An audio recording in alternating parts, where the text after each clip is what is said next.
은행 위기가 다 끝난 것 같지만 완전히 멈춘 건 아니다. 그런 얘기가 좀 나오고 있거든요. 저는 좀 찜찜한 게 이런 형태의 급락이 일어났는데도 불구하고 빅스나 V코스피가 과거 고점 레벨까지 올라가질 못했더라고요. 이번 은행 위기에도 불구하고 투매가 없었다는 얘기입니다. 실질적으로 사람들이 그다지 놀라지도 않았고요. 금리 내리겠네라고 하면서 너무 빠르게 진화가 된 거예요. 그러니까 실질적으로 시장의 진바닥은 이 V코스피나 빅스 같은 이 변동성 지수들이 고점을 크게 치면서 바닥이 한번 시원하게 나오는 경우가 많은데 네. 이번 레벨을 보시게 되면 과거 고점만큼 올라가질 못했습니다. 이런 변동성 지수들이. 어떻게 보면 이번에 좀 시장이 지나치게 빠르게 진화된 게 중장기적으로 보면 사실상 좀 악재라고 생각될 수 있는 측면도 분명히 있거든요. 네네.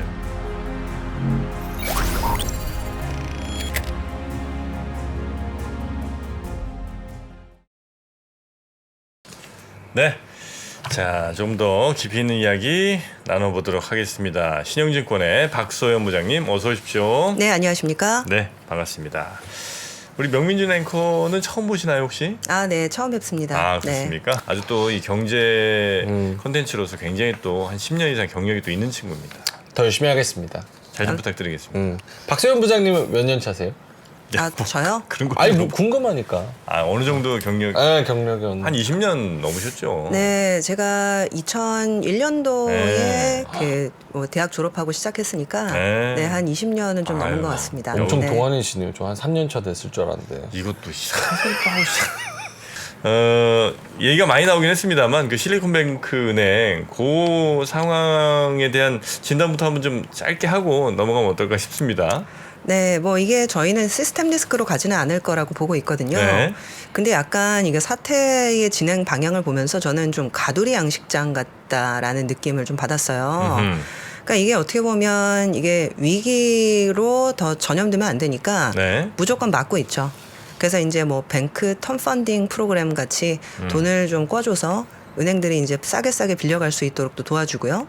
그리고 이제 예금자 보호도 좀 확대하겠다. 아직은 논의 중이지만 이것도 확대할 테니까 제발 돈 좀 빼지 마라. 이렇게 얘기를 좀 하고 있고. 근데 중요한 거는 이제 그 가운데 위기가 좀 진화되는 것 같으니까 네. 금리가 다시 슬금슬금 많이 올랐거든요. 아, 그래요? 오늘 아침 확인해 보시게 되면 미국 2년물 국채 금리가 4.08까지 올랐습니다. 이게 사실상 그래서 좀 도돌이표처럼 된 느낌이거든요. 그래서 이제 위기는 일견 진화됐지만 금리가 다시 오르면서 이게 기존에 이런 문제가 왜 터졌는가를 한번 생각해 봐야 되거든요. 근데 이제 기존에 이제 문제가 터졌던 거는 연준이 금리를 너무 많이 올렸다. 네네. 그리고 이제 올리는 것도 올리는 거지만 너무 짧은 기간에 집중적으로 올렸다. 그래서 어떻게 보면 이런 흐름 때문에 은행들이 갖고 있던 채권이 평가손이 나기 시작을 하고 그리고 이제 뭐 리테일 투자자들은 은행에서 돈을 빼서 MMF나 채권을 사게 되고 그러니까 이런 어떤 것들이 맞물려 있었는데 금리가 다시 올라가면서 네. 기존에 이 안 좋게 만들어졌던 상황들을 초래했던 원인들 그 원인들이 사실 사라지지는 않은 거예요. 그래서 이렇게 되면 사실상 최근 이제 은행 위기가 진화됐나 보구나라고 생각을 했을 수도 있겠지만 아직 사실 하나도 치유된 건 없는 겁니다. 그래서 어떻게 보면 지금 4월달, 5월달, 6월달 이제 1분기를 마무리하고 2분기에 들어가는 시점인데 네. 이 구조적으로 안 좋아진 부분들을 어떻게 해결을 해나갈 것인가 시장이 답을 줘야 됩니다. 그래서 일단 2분기는 지나치게 좀 이 긍정적으로 볼 필요도 없고 지나치게 부정적으로 볼 필요도 없지만 일단 좀 밀린 숙제를 해야 되는 기간으로 생각을 하고 있습니다. 밀린 숙제를 해야 된다. 밀린 숙제가 그 좀 문제 있는 구조를 바꾸는 겁니까 혹시? 일단 뭐 차례차례 좀 말씀을 드릴게요. 네. 그 밀린 구조를 바꾸려면 시간이 굉장히 많이 걸립니다. 네. 네, 느끼시겠지만은 지금 유럽 같은 경우에는 지금 10년 전에 유럽 재정위기 그리고 이제 2009년도 리만 터졌을 때 자본 확충을 해야 되다 보니까 코코본드라고 해서 그 신종자본증권을 많이 발행했었거든요. 근데 그 신종자본증권 발행했던 것들이 지금 문제가 되고 있지 않습니까? 네. 그래서 이게 그냥 뒀으면 문제가 없었을 텐데 스위스에서 크레딧 스위스랑 UBS를 합병을 하면서 사실상 보통주 자본을 먼저 상각을 할 줄 알았더니 어떻게 보면 이 이 신종자본증권을 먼저 생각을 하면서 신종자본증권으로 지금 자본 확충을 한 은행이 한두 개가 아닌데 그러면 딴 은행은 어떻게 되는 거야? 지금 이런 얘기가 나오고 있거든요. 신중자본증권으로 자본 확충을 했다는 거는 아마 이 금융 쪽에 해박한 지식이 없는 분들은 조금 어려울 수 있을 것 같습니다. 아, 네. 제가 표로 한번 보면서 네. 말씀드릴까요? 네. 지금 제가 띄워 놓긴 했는데요. 도표 1번에 유럽 은행들의 AT1 펀딩 익스포저라고 되어 있습니다. 일단 좀 설명을 드리면은요. 도표 1번은 이제 유럽 주요 은행들의 이름이 나와 있고요. 그리고 이 자본 확충을 어떻게 하느냐가 이제 은행들한테는 굉장히 좀 중요한 과제인데 우리나라와는 달리 유럽 은행들은요 마켓 펀딩이라는 걸 많이 합니다. 예를 들면 은행이 대출을 해주고 싶죠. 네. 그러면 그 대출할 그 자본을 대체적으로 예금을 받아서 처리를 합니다. 그래서 예금을 많이 받으면 그만큼 대출도 많이 할 수 네. 있는 거고요. 근데 중요한 거는 예금만으로 대출을 하지 않고 유럽 은행들은요 예금이 모자랄 때 시장에서 펀딩을 해서 조달을 해서 그걸 가지고 대출을 많이 해줬었어요. 시장에서 펀딩을 한다. 네. 예를 들면 채권을 발행하는 거죠. 예. 그래서 이제 은행채를 발행하는 경우도 있고, 그리고 이제 뭐 여러 가지 어떤 좀 시장에서 단기 채권을 발행하는 케이스들도 있었는데, 중요한 거는 시장에서 이제 발행하는 어떤 채권 같은 경우에는 자본이라고 볼 수는 없는 거잖아요. 아시겠지만 자본이라는 거는 에쿼티. 그렇죠. 결국에는 남한테 갚지 않아도 되는 돈인데 채권을 발행한다는 얘기는 결국 갚아야 될 돈이니까 이거를 자본으로 칠 수 있을 거냐? 근데 이제 그 당시 유럽 재정위기가 끝난 다음에 네. 아 이거는 영구채니까 영구채라는 거는 정말 사실은 영구하게 갖고 있는 채권 같은 거라서 이건 채권이지만 자본이다라고 이제 인정을 해준 거예요. 영원히 규제상으로. 이자만 내면 되는 돈. 네네네. 네. 그래서 이제 그런 식의 어떤 좀 하나의 카테고리를 만들어서 그걸로 자본 조달을 했었는데 중요한 거는 영구채라는 이름으로 발행은 됐지만 3년, 5년에 한 번씩 사실은 상환을 했던 거예요. 그래서 그거를 이제 콜옵션이라고 하거든요. 네. 근데 중요한 거는 당연히 상환이 될 줄 알고 다시 재투자를 하고 재투자를 하면서 어느 정도 일정 수준의 금리를 받고 빌려줬었는데 이번에 그 영구채라고 생각을 했었던 이 자본이 상각이 돼버린 거죠. 근데 이제 지금까지는 보통은 사실은 이 보통주 자본이 사실은 가장 위험하다라고 생각을 많이 하고요. 그러니까 이제 감자를 할 때 보통 이제 자본 감자를 많이 하잖아요. 보통주 자본이라는 건 우리가 흔히 생각하는 주식 같은 건가요? 그렇죠, 주식. 그렇죠. 네. 네. 근데 이번 사실은 케이스는 크레딧 스위스 은행의 보통주를 살리고 이 신종자본증권을 들고 있었던 채권자를 죽여버린 거거든요. 그래서 어떻게 보면 이게 거꾸로 된 게 아니냐. 근데 우선순위가 그게 맞아요? 법률적으로는? 법률적으로는 이게 이제 유럽에서도 해석하는 거에 따라 틀린데 22 그러니까 유럽 중앙은행 같은 경우에는 우리는 그런 식으로 처리 안 한다. 스위스가 잘못 처리한 거다라고 얘기를 하고 있고 스위스는 원래 우리는 계약서에 써준 대로 처리를 했을 뿐이다라고 지금 주장을 하고 있는 상황이라서 이게 아다르고 어다른 측면이 있거든요. 근데 중요한 거는 어쨌거나 한번 일은 터졌기 때문에 유럽에서는 특히 22는 우리는 그렇게 처리하지 않겠다라고 얘기를 했지만 이런 식의 신종자본증권을 발행을 해서 자본 확충을 했었던 유럽 은행들은 지금 약간 발등에 불이 떨어진 겁니다. 그래서 이제 아까 보여드렸던 표를 보시게 되면 보통주 자본 비율에서 이 AT1 이게 이제 에디셔널 티어 1이라고 해서 네. 그 추가적인 어떤 신종 자본의 기능을 할 수 있는 자본의 어떤 채권을 의미하는 거거든요. 그래서 그거에 이제 비중이 많은 은행들이 여기 나와 있는데 15%에서 20% 정도는 이 전체 보통주 자본 중에서 이러한 영구채를 발행해서 충당을 했던 기업들이 꽤 많았던 거죠. 근데 제가 이제 너무 지루해질까봐 네. 더 이상은 말씀은 안 드리겠는데 이게 이제 왜 중요하냐면 중요한 건 올해 지금 2분기 그리고 3분기에 이러한 어떤 신종자본증권을 리파이낸싱 다시 재확충을 해야 되는 그러니까 이제 다시 재발행을 하는 거죠. 상환을 하고 재발행을 해야 되는 이슈가 있어요. 영구채이긴 하나 어쨌든 뭐 3년이든 5년에 한 번씩 이렇게 자꾸 롤오버 비슷한 걸 했는데 네, 콜옵션이라고 하거든요. 아, 그거를 콜옵션. 전문용어로. 네. 그래서 다시 사실은 상환을 해주고 다시 재발행을 하는 관행이 있었던 겁니다. 그게 이제 만기가 돌아오는 때가 요쯤이에요. 그렇죠. 그래서 이제 그 만기가 돌아가는 것들이 지금 6월 한 중순부터 그다음에 9월 중순까지 집중적으로 되어 있습니다. 그래서 제가 보기에는 아마 지금 정책 당국에서 먼저 지금 나서겠죠. 이게 이제 만기가 도래하고 있다라는 것들을 알면 먼저 나서서 도와주는 게 정책 당국이기 때문에 제가 보기에는 위기로 번지는 않을 것 같습니다. 근데 중요한 거는 기본적으로 은행들이 내가 예전에는 3% 금리의 차원을 했다면 이제는 이런 상황이 터지고 나서는 4%, 5%, 6%의 차원을 해야 될 수 있기 때문에 차원을 하는 금리가 올라갔다라는 거는 자본의 조달 비용이 올라갔다라는 올라간다. 거거든요. 이렇게 되면 제가 A라는 은행이면 예전에는 3%의 돈을 빌려가지고 대출을 할 수 있었는데 이제 5%, 6%의 돈을 빌려가지고 대출을 해야 되는 상황이면 대출을 좀 꺼리게 되거나 그리고 위험한 어떤 좀 손실이 날 수 있는 대출은 안 하려고 그러겠죠. 좀 꺼려 하겠죠. 네. 그러니까 어떻게 보면 이러한 이슈들은 시스템 위기이다라고 해석을 하는 게 아니라 은행들의 대출 태도 경색 내지는 대출 태도의 어떤 보수적 전환 이런 것들을 좀 야기하게 되는 이슈가 있는 겁니다. 그러면 경기 침체가 좀 더 심화되고 가속화될 수 있는 부분으로까지. 네, 그렇죠. 그래서 제가 보기에는 이 이슈를 은행들이 사실은 이제 먼저 나서서 어떻게 이제 하는 것보다는 정책 당국들이 이러한 구조가 10년 동안 만들어진 건데 절대 사실은 3개월, 6개월, 한 달 만에 해결이 되지 않습니다. 이 구조 자체를 인정을 해야 돼요. 근데 이제 중요한 거는 이 구조 자체를 이제 풀어가는 과정에서 굉장히 오랜 시간이 걸릴 텐데 지금 금리가 사실 다시 올라갔죠. 네. 결국 인플레 잡는 것들이 더 우선이다라는 그 스탠스를 버리지 않고 있는 겁니다. 제가 보기에는 그 태도 전환이 2분기 중에 반드시 이루어져야 된다. 네. 그래서 이제 하반기 중에 이제 금리가 많이 내려갈 수 있다. 뭐 그런 얘기들을 많이 하는데 사실상은 그 금리가 하락하는 것들은 경기가 침체로 갈 거기 때문에 금리가 하락한다라는 의미가 있을 수도 있지만 네. 사실상은 정부가 이러한 어떤 안 좋은 구조를 해결하기 위해서 금리를 낮춰줄 필요가 있다. 결국에는 인플레이션 잡는 것보다 금융 안정이 중요할 수 있다라는 태도 전환이 2분기 중에 이루어질 수 있다라는 거죠.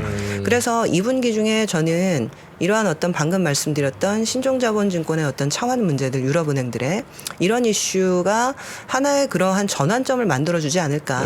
그래서 그렇게 되면 사실은 하반기는 생각보다 시장이 좀 큰 폭 전환을 할 수 있고 좀 좋아질 수 있는 좀 매개체가 되지 않을까 생각을 좀 하고 있거든요. 근데 이게 유럽뿐만이 아닙니다. 지금 미국도 사실 5월, 6월 달에 좀 살펴보셔야 될 이슈가 있는데요. 네. 지금 뭐 은행 위기가 다 끝난 것 같지만 아시겠지만 지금 중소은행들은 예금이 계속 좀 빠져나가고 있다. 그리고 좀 예금 빠져나가는 속도가 좀 줄긴 했지만 완전히 멈춘 건 아니다. 그런 얘기가 좀 나오고 있거든요. 그래서 지금 옐런 재무장관이 지난주 금요일에 긴급 뭐 비상대책 회의를 소집했다라는 얘기도 있었어요.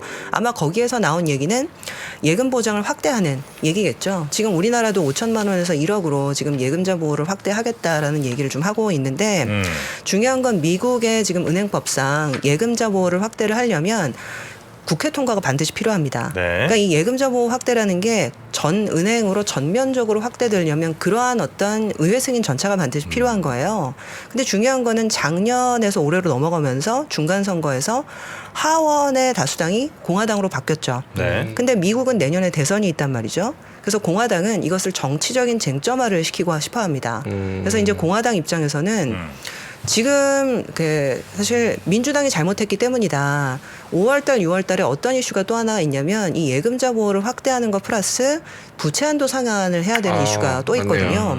근데 민주당이 지금 어떻게 했으면 지금 너무 돈을 많이 썼다 이거죠.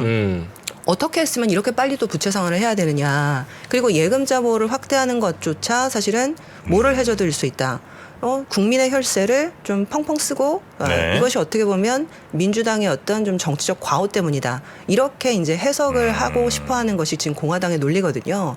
그래서 절대 하원에서 쉽게 동의를 안 해줄 가능성이 높습니다. 네. 이거를 정치적 쟁점화를 시키려면 뭔가 좀 이제 아주 변동성을 좀 만들어야 되는 상황인 거죠. 그래서 공교롭게도 사실 5월달, 6월달에 유럽도 이런 신종자본증권의 어떤 차환 이슈 그리고 유럽은 지금 부채 한도 상향 그리고 아까 말씀드렸던 예금자 보호 확대 이런 것들이 좀 집중적으로 몰려 있는 시기라서 사실 의외로 4월달까지는 좀 평범하게 시장이 완만하게 상승을 좀 보일 수 있더라도 이 5월, 6월달이 좀 이슈가 많이 몰려 있어서 제 입장에서는 좀 부담스럽다는 거죠. 그래서 그 리포트에 기사의 제목에도 세린 메이를 언급을 세린 해주신 메이. 거군요. 네, 세린 메이 일지 아닐지는 제가 좀 지켜봐야 되겠지만은 네. 이번에 5월, 6월 달이 좀 그럴 가능성이 있기 때문에 이 이슈가 어떻게 해결되는지 좀 지켜보자라는 뜻에서 이제 제목을 그렇게 썼고요. 근데 만약에 이 과정에서 결국 이 구조를 사실 오래 끌고 가기 어렵고 어떻게 보면 지금 당장 좀 해결을 해줘야 되는 상황이다라고 생각을 하게 되면 네. 중앙은행들이 더 빨리 움직이게 되는 계기를 제공할 수도 있어요. 그래서 제가 보기에는 아마 이 5월, 6월 달에 좀 터뷸런스, 어떤 좀 이렇게 변동성 확대들을 투자의 하나 기회로 삼으실 수 있는 계기가 될 수도 있다. 네. 그래서 상반기보다는 오히려 하반기 시장에 대해서 좀 기대를 하고 있고요. 저희는 좀 3분기와 4분기부터 시장에 대한 좀 긍정적인 얘기들을 좀 많이 해드리고 싶은 그런 네네네. 상태입니다. 그 일각에서는 이렇게 이번에 SBB 사태 막 터지고 뭐 실버게이트고 막 여러 은행들의 트러블이 있었을 때 바이든도 그렇고 옐런도 그렇고 저쪽에 라가르드 총재도 그렇고 다 전화 돌려가지고 UBS한테 빨리 CS 사라, CS 너네 팔아라, 그리고 요거는 이렇게 덮어라, 좀 바쁘게 움직였는데 내년에 바이든 그 대선 선거 전까지는 어떻게든 틀어막을 것이다, 정치적으로 문제가 안 생기게, 이런 일각의 그런 주장이 있는데 그거는 그렇게만 굳이 안일하게 생각하지 않아도 된다는 거죠. 그렇죠. 그거는 이제 민주당과 내지는 바이든 행정부의 하나의 좀 바람일 거고요. 근데 지금 보면 작년까지만 해도 대통령도 민주당, 상원 다 민주당이었기 때문에 그렇죠. 원하는 것들을 밀어붙일 수 있는 상황이었습니다. 근데 지금은 뭐 바이든의 지지율이 많이 낮아진 데다 하원은 지금 공화당이 다수당으로 지금 바뀌었기 때문에 원하는 법안들을 좀 쉽게 밀어붙일 수 없는 상황이라는 게 지금의 정치적인 상황이라는 거죠. 네. 그래서 작년과는 또 달라졌고, 그래서 이 예금자 보호 확대도 어쨌거나 하원의 동의가 필요한 상황이기 때문에 이것을 정치적 쟁점화 시킨다고 한다면 2분기 중에는 한번 이슈가 될 수 있지 않을까 생각을 좀 해보고 있습니다. 그 하원에서 예를 들어 공화당이 동의를 안 해주거나 이랬을 때 예금자 보호가 확대가 안 돼요. 그러면 저 예금자들이 불안한 마음에 막 또 은행을 옮기는 뱅크런이 생긴다거나 이럴 가능성이 좀 있습니까? 제가 보기에는 뭐 지금 2월 달, 3월 달에 있었던 그런 네. 뱅크런은 기업 예금의 뱅크런이었거든요. 네. 그래서 이제 기업 예금이라는 것들은 사실 뭉칫돈이기 때문에 스마트폰에서 그냥 버튼 하나만 누르면은 정말 그 뭉칫돈이 쉽게 빠져나갈 수 있는 그런 형태였습니다. 근데 지금 나머지 은행들, 그리고 문제가 되고 있는 은행들은 기업 예금보다는 소매 예금 비중이 좀 더 많은 은행들이 있더라고요. 네. 그래서 이제 이 뱅크런에 대해서 저는 아주 심각하게 보고 있지는 않고요. 근데 다만 불안해하고 있는 심리를 잠재울 필요는 있기 때문에 이러한 어떤 좀 전면적인 예금자 보호 확대가 좀 필요해진 상황이다라고 볼 수 있습니다. 네.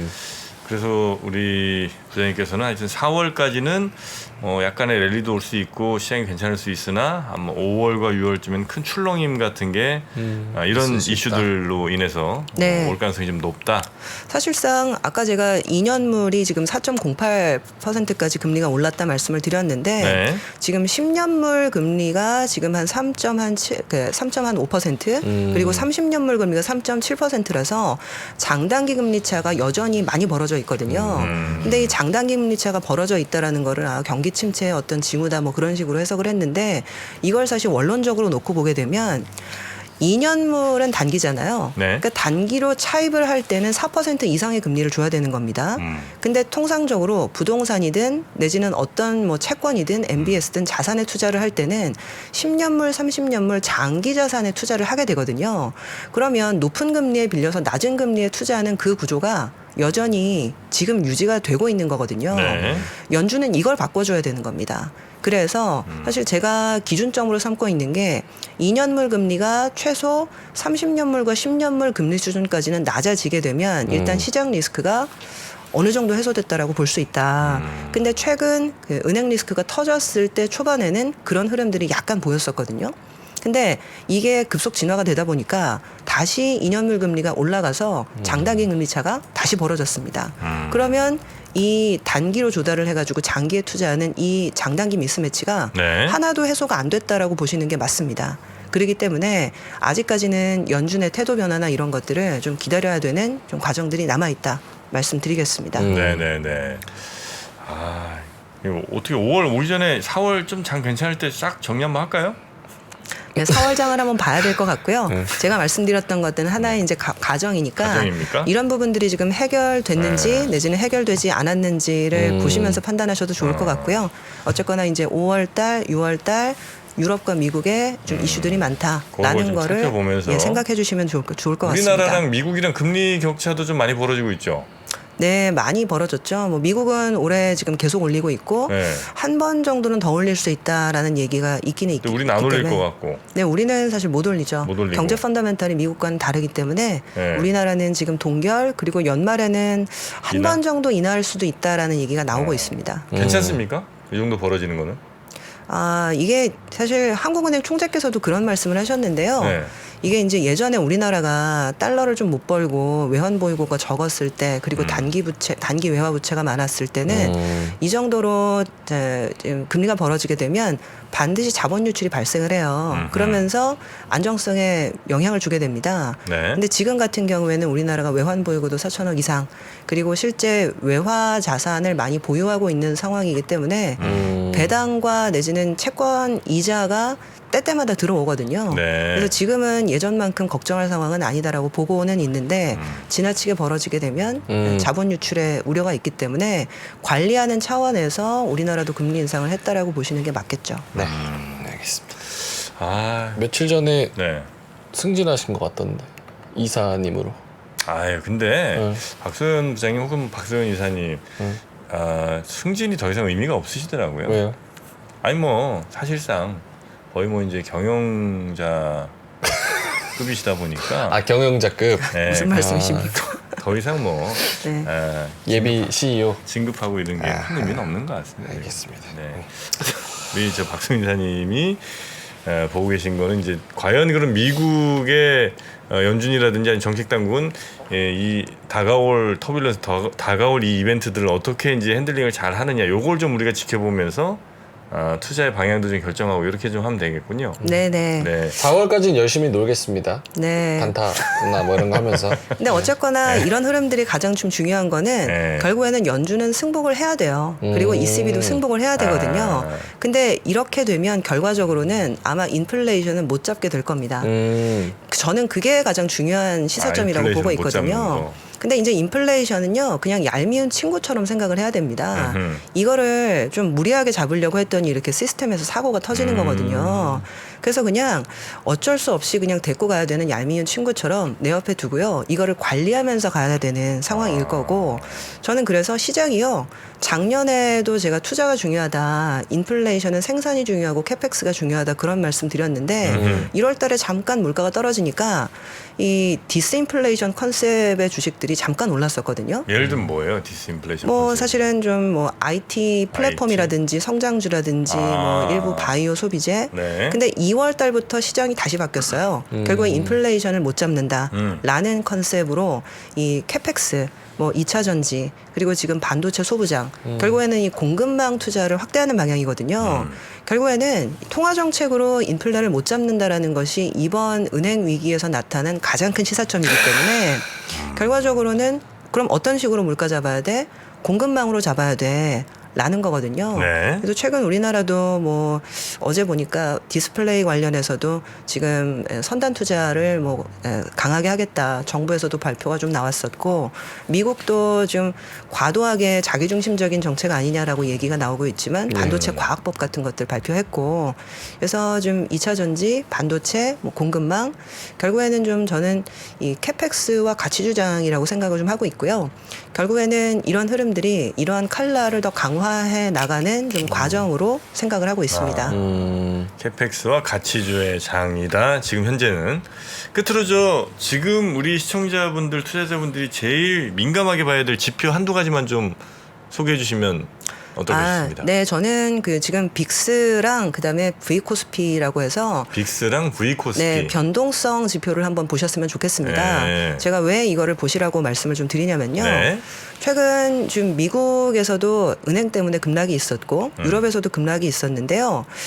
저는 좀 찜찜한 게 이런 형태의 급락이 일어났는데도 불구하고 빅스나 V코스피가 과거 고점 레벨까지 올라가질 못했더라고요. 그러니까 이 얘기는 사실상 이번 은행위기에도 불구하고 투매가 없었다는 얘기입니다. 실질적으로 사람들이 그다지 놀라지도 않았고요. 아, 이걸로 인해서 마음 바꾸겠네, 금리 내리겠네라고 하면서 너무 빠르게 진화가 된 거예요. 그러니까 실질적으로 시장의 진바닥은 이 V코스피나 빅스 같은 이 변동성 지수들이 고점을 크게 치면서 바닥이 한번 시원하게 나오는 경우가 많은데 네. 이번 레벨을 보시게 되면 과거 고점만큼 올라가질 못했습니다. 이런 변동성 지수들이. 그래서 이 어떻게 보면 이번에 좀 시장이 지나치게 빠르게 진화된 게 중장기적으로 보면 사실상 좀 악재라고 생각될 수 있는 측면도 분명히 있거든요. 네네네. 그래서 일단 균형적인 관점 말씀을 좀 드리도록 하겠습니다. 빅스는 뭐 미국 거는 뭐 그렇다고 쳐도 우리나라는 약간 그 상황 자체가 2차 전지에 너무 몰려 있기 때문에 요거 뭐 밖에서 노이즈 나오건 말건 그냥 난 안 판다, 그냥 가지고 있는다, 뉴스 계속 나온다, 증설한다, 이런 것 때문에 좀 안 판 심리도 좀 함수에 좀 많이 포함을 해야 되지 않나, 약간 이런 생각도 드는데. 네, 뭐 당연히 그런데요. 그래도 이제 전체적인 어떤 시장의 수급이 바뀌게 되면 개별 종목도 영향을 받는 게 사실이기도 하고요. 그리고 최근 보면 2차 전지가 뭐 너무 좋은 기업들이고 너무 좋은 섹터인데 단기적으로 지나치게 과도하게 오른 측면이 있지 않느냐라는 우려도 조금씩은 나오고 있는 것 같아요. 그래서 오히려 좀 넥스트 2차 전지가 뭘 거냐 이런 논의도 좀 나오고 있는 걸로 알고 있고, 네, 그런 측면에서 보시면 네. 될 것 같습니다. 알겠습니다. 자, 오늘 아침 아주 차분하고 냉철한 분석으로 깊이 있는 시간을 마련해 주신 우리 신용증권의 박소연 이사님. 목소리가 너무 좋으세요. 지금 감기 때문에 많이 잠겼습니다. 아우. 예, 이 정도는 아닙니다. 정상화되면 다시 한번 뵙겠습니다. 두 분 분위기가 아주 좋습니다. 아이. 대단히 고맙습니다. 감사합니다. 또 뵙겠습니다. 3프로TV가 새로운 모습으로 여러분을 찾아갑니다. 오후 3시 반 클로징벨 라이브는 여도은 앵커 그리고 명민준 앵커가 여명 콤비로 함께 진행을 하고요. 6시 퇴근길 라이브에서는 정프로가 월요일부터 금요일까지 김영렬 센터장, 최창규 본부장 그리고 박지영 차장과 함께 진행을 합니다.